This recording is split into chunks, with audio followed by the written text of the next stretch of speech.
वजूद सोसाइटी ने फ़ख्र के साथ एक मीडिया लिटरेसी वर्कशॉप का इनेकाद किया, जिसका मकसद ट्रांसजेंडर और सनफी मतनू बरादरी पर जिम्मेदाराना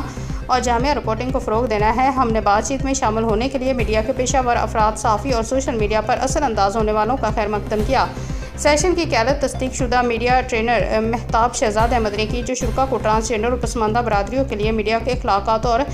बाइख्तियार तरीक़ों पर तरबियत देते हैं। डिस्ट्रीब्यूटर शुरा को शुक्रिया। मुकम्मल सर्टिफिकेट और मीडिया गाइडलाइन एक साथ मिलकर हम एक ज़्यादा बाखबर और जामिया मीडिया के मंजरनामे की तरफ बढ़ते हैं। मेरा ये सवाल ये है कि आपसे कि आप क्या सोच के इतना बड़ा प्रोजेक्ट, जिसको मेरा ख्याल है ना गवर्नमेंट इतना अप्रिशिएट करती है ना आवाम करती है, तो आप कैसे रहते हैं जो गेमिंग गेम है, फलाने ये नहीं किया और फलाने ये नहीं किया, तो अगर उनको कहने से पहले मैं अपना गिरबान देखूँ तो मैंने ये क्यों नहीं किया, वो ज़्यादा बेहतर लगता है अपनी करेक्शन के लिए। अब किसी को क्रिटिसाइज़ करना, जैसे गवर्नमेंट को क्रिटिसाइज़ करते हैं कि गवर्नमेंट ने ये नहीं किया, उससे बेहतर है कि हम ये क्यों ना कहें कि हमने गवर्नमेंट